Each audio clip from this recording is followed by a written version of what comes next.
In the early 1990s, a chilling and mysterious killer went on a spree across the United States, claiming the lives of at least 6 store clerks. His brutal crimes were committed in broad daylight, yet the killer was never caught. He became known as the I-70 killer, named after the interstate highway where the murders occurred.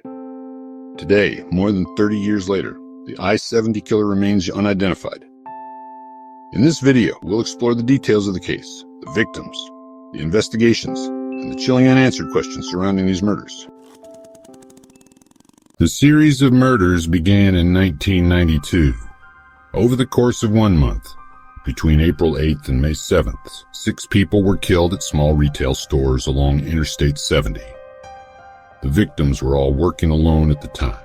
Their killer entered the stores, shot them execution style, and left with only a small amount of cash. Each of the victims had dark hair, which led investigators to believe the killer may have had a specific type of victim in mind. However, the true motive behind these killings remains a mystery to this day. Here are the victims whose lives were tragically taken. Robin Fuldauer, who was shot and killed in Indianapolis, Indiana, on April 8, 1992. Patricia Majors and Patricia Smith, both murdered in Wichita, Kansas just 3 days later on April 11th. Michael McCown, the only male victim, was murdered in Terre Haute, Indiana, on April 27th. Nancy Kitzmiller, killed in St. Charles, Missouri, on May 3rd. Sarah Blessing, murdered on May 3rd. Sarah Blessing, murdered on May 7th in Raytown, Missouri. All victims were shot in the back of the head, execution style, and there were no signs of sexual assault or violent struggle. It appeared that the killer had a cold and methodical approach to these heinous acts. As the killings mounted, investigators worked tirelessly to piece together the evidence. They quickly realized that the same gun was used in all of the murders. A .22 caliber semi-automatic pistol, possibly an Irma Work ET-22 or an Intratec Tech-22. Ballistics tests confirmed that the same gun was responsible for all 6 deaths. While that was a crucial breakthrough, it wasn't enough to identify the killer. One of the more chilling aspects of this case is that despite several eyewitnesses who saw the killer leave the stores, there were very few concrete descriptions of him.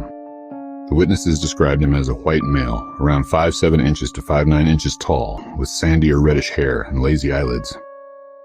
His age was estimated to be in his 30s or early 40s at the time of the murders.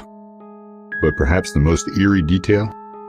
The killer appeared to have no consistent pattern in his victims beyond the fact that they were working alone in small, vulnerable retail stores. Was it pure randomness, or did the killer have a specific type of person he targeted? As the investigation stretched on, theories began to emerge about the identity and possible motivations of the I-70 killer. Some law enforcement officials speculated that the killer may have committed other murders before and after the I-70 spree. In particular, there are links to 3 other store clerk murders in Texas in 1993 and 1994. These murders share a similar modus operandi. Victims were shot in the head with a .22 caliber gun, and the killer stole minimal cash. While there are similarities, it's important to note that the connection between these cases and the I-70 murders remains unproven. However, some law enforcement officials suspect that the I-70 killer may have continued his rampage beyond 1992. For years, the I-70 killer remained elusive. But in 2021, the St. Charles Police Department released age-progressed sketches of the suspect, estimating that he would be between 52 and 70 years old today. The age progression gave the public another chance to visualize the killer as he might appear today. Despite these efforts, the case remains unsolved. In fact, the I-70 killer is considered one of the most infamous cold cases in the United States. Multiple TV shows, including America's Most Wanted and Unsolved Mysteries, have featured the case, but it has provided no new breakthroughs. So, what do we know about the I-70 killer?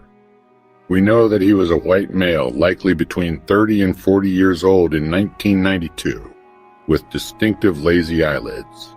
He used a .22 caliber gun and appeared to target women working alone at small retail stores.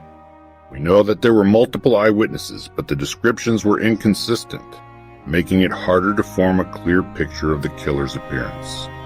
And we know that his killings seemed methodical, executed with chilling precision. What remains unknown is his identity. What drove him to commit these heinous crimes? Was he acting out of some personal vendetta, or was he simply a serial killer with no particular motive?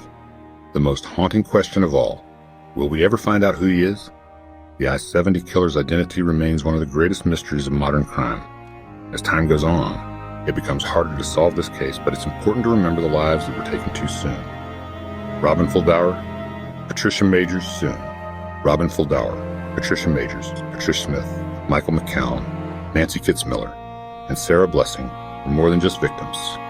They were individuals with family dreams and futures that were stolen from them. If you have any information on the I-70 killer, law enforcement is still accepting tips. The killer might be out there, and someone somewhere could hold the key to solving this case. Until then, the mystery of the I-70 killer continues to haunt us, leaving questions that remain unanswered. Thank you for watching. If you found this video informative, don't forget to like, subscribe, and share it with others to keep the case alive. Let's hope that one day justice will finally be served.